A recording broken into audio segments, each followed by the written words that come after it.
धन सतगुरु तेरा ही आसरा। मदन इंसा रूहानी चैनल के माध्यम से रूहानी सत्संग में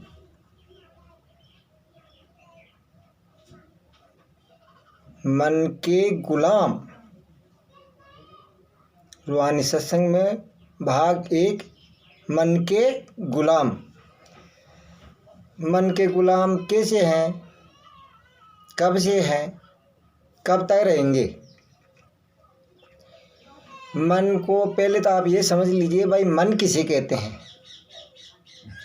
मन, ये 3 लोग तक मैंने पूर्व में कई भागों में जिक्र किया गया है। काल, महाकाल, आदमखोर से निर्मित मन इतने है, 84 लाख योनियाँ है। उससे कम मन को भी मत समझो। मन के भी प्रारूप क्या एक नहीं अनेक है। हर जीव के पीछे मन लगा रहता है। ये काल का एजेंट मन, ये छोटा काल है, ये भी अनेक है, एक नहीं है। ये मत समझ लेना कि मन एक है, एक नहीं है। जितने भी जीव है उतने ही सारे मन है। हर जीव के साथ में एक एक मन लगा हुआ रहता है। समझने की बात तो ये है कि अपन मन के गुलाम कैसे है। सतयुग गया,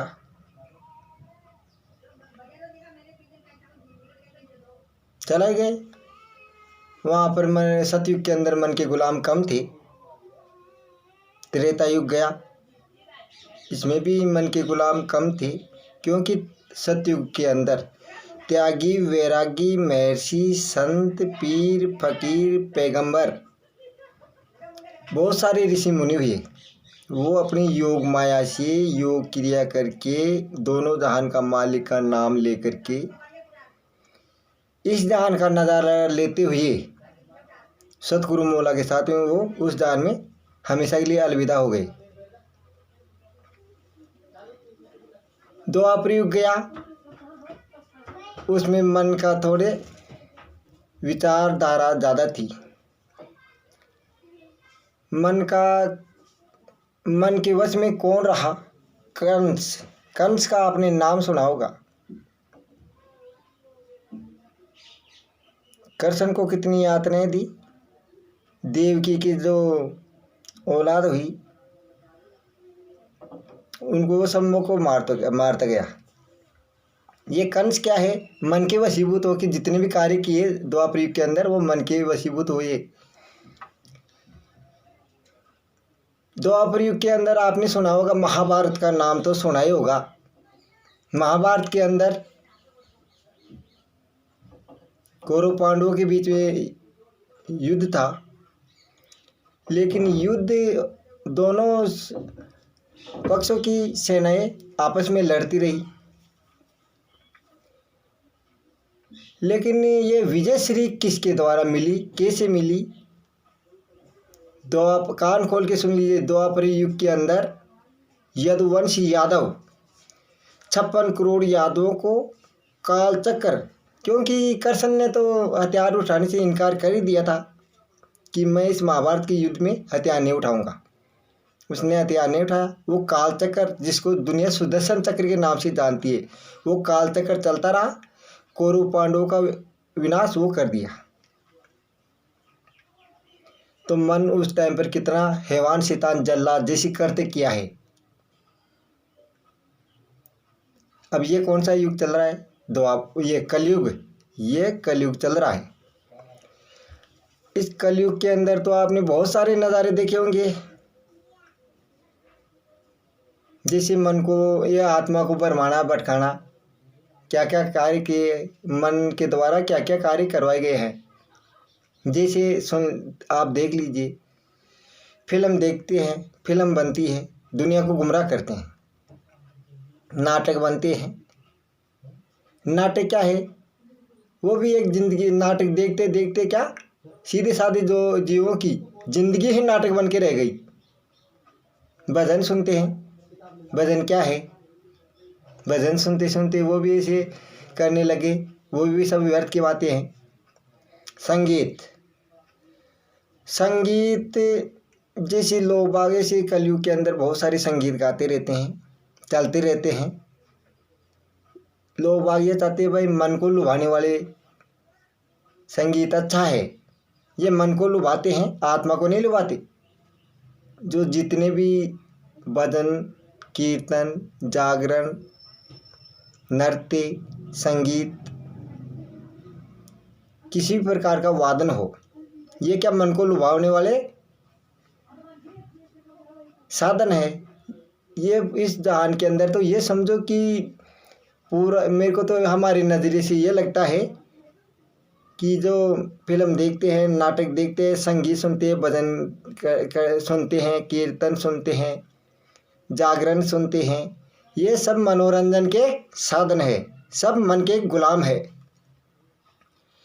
इंसान को अब जैसे मन के ऊपर एक मैं आपको बात बताना भूल गया। अपन किसी तालाब के पास में गए, उसमें एक कंकर डाल दिया, वो जब तक पानी हिलता रहेगा लहरों के अंदर, अपना चेहरा उसमें दिखाई देने वाला नहीं है। तो दोनों जहान का मालिक परमपिता परमेश्वर सतगुरु मौला इस शरीर के अंदर है। ये मन रूपी बिना सींग पूंछ का जंगली बैल, ये क्या है, स्थिर नहीं रहता, ये ऐसे घूमता रहता है, चारों पूरे संसार में ये भ्रमण करता रहता है। अपन जैसे अमेरिका का नाम लिया, अमेरिका पहुंच गया, जापान का नाम लिया, वो जापान पहुंच गया, इटली का नाम लिया, वो इटली पहुंच गया, सऊदी अरब का नाम लिया, वो सऊदी अरब पहुंच गया, मक्का मदीना का नाम लिया, वो मक्का मदीना पहुंच गया। तो मन तो क्या है, बिना लगाम का जंगली बैल है। तो उसके बारे में इंसान को कभी भी मन के पीछे नहीं लगाना चाहिए। सारा का सारा पूरा जहान मन का गुलाम हो रहा है। मन के गुलाम होने के कारण इंसान के जीवन में दुख का मूल कारण मन है। इस मन पर लगाम लगानी चाहिए। लगाम कैसे लगे, किसके द्वारा लगे? ऐसे तो आप इस जान के अंदर भजन सुन लीजिए, नाटक देख लीजिए, छंद सुन लीजिए, जागरण सुन लीजिए, सत्संग सुन लीजिए। सत्संग अलग चीज़ है, कीर्तन सुन लीजिए। असली संगीत क्या है? असली संगीत वो है दोनों जहान के मालिक सतगुरु मौला का नाम। जो यहाँ पर आत्मा रहती है उसको उसको छेड़ दे, उसकी जो नाम की धुन है ये आत्मा के तार को छेड़ दे, वो है असली संगीत। स्मृति लोक के अंदर तो कोई संगीत नहीं है, सब मिथ्या है, झूठे है। वो दोनों जहान के मालिक सतगुरु मौला का नाम ऐसा सुप्रीम पावर शक्ति है जो आत्मा को तार को क्या वो ऐसे साज इस तार को वो छेड़ देती है। तो आत्मा वो नाम ही छेड़ सकता है इस आत्मा को। और तो स्मृति लोक के अंदर ऐसा कोई संगीत नहीं बना जो आत्मा को छेड़ सके। जितने भी साधन बने हैं सब मनोरंजन के बने हैं, और सब दुनिया मनोरंजन के भाव में बैल की जैसी बहती रहती है। दुख का मूल कारण यही है स्मृति लोक के अंदर। भैया कान खोल के सुन लीजिए, दुख का मूल कारण यही है मन। ये मन के ऊपर इंसान को लगाम लगानी चाहिए, ये होश नहीं आने देता। मन ऐसा ऐसा जल्लाद है, बड़ी की मिट्टी खराब कर देता है। इंसान के अंदर तो जैसे मन के वशीभूत हो गए, मन के गुलाम हो गए। मन के गुलाम हो गए आप बकरा, भैंसा, मुर्गा, मुर्गी, कबूतर, तीतर, कमेड़ी, जो भी है, मछली वछली जो खाते रहते हो, मांस खाते रहते हो। मन क्या है? मन एक राक्षस है, आदमखोर है, जंगली बैल है, हैवान, शैतान, जल्लादों का जल्लाद है, उसको मन कहते हैं। मन एक राक्षस है, क्या समझे? मन एक राक्षस है। तो मन की संगति आप करोगे तो राक्षस जैसे आप करते करोगे। मांस खाना ऐसे मन की संगति पर मन आपके ऊपर प्रभावी है, मन आपके ऊपर हेवी है, मन आपके ऊपर भारी तो पड़ता ही है। तो आपको मांस खाते रहोगे मन के अभाव में आके, मन के गुलाम होकर के शराब पीते रहोगे, तुम्हारी कोई कदर नहीं करेगा इस जहान के अंदर। राक्षस की किसी भी प्रकार की इस जहान में किसी भी प्रकार की कोई भी इंसान कदर नहीं करता। तो इंसान को सदैव ईमान रखना चाहिए, मन की गुलामी इन जीव को कभी नहीं करनी चाहिए। इंसान को सत्य का बोध होने पर ही इंसान दोनों जहान की मालिक सतगुरु मौला की बंदगी कर सकता है। अभी आंखें खोलो, अभी वक्त है। इससे कलयुग के अंदर आंखें खोलो, देखो इस जहान के अंदर सत्य क्या है। आप असत्य से प्रेम करते हो, वो नष्ट हो जाता है, वही तुम्हारे दुख का मूल कारण है। तो इंसान को सदैव सत्य की खोज करनी चाहिए, सत्य की तलाश करनी चाहिए और ये देखना चाहिए ये पूरा जहान, चांद हमारा नौकर थोड़ी लग रखा है, सूरज हमारा नौकर थोड़ी लग रखा है। हवा चलती है, पानी, बरसात होती है,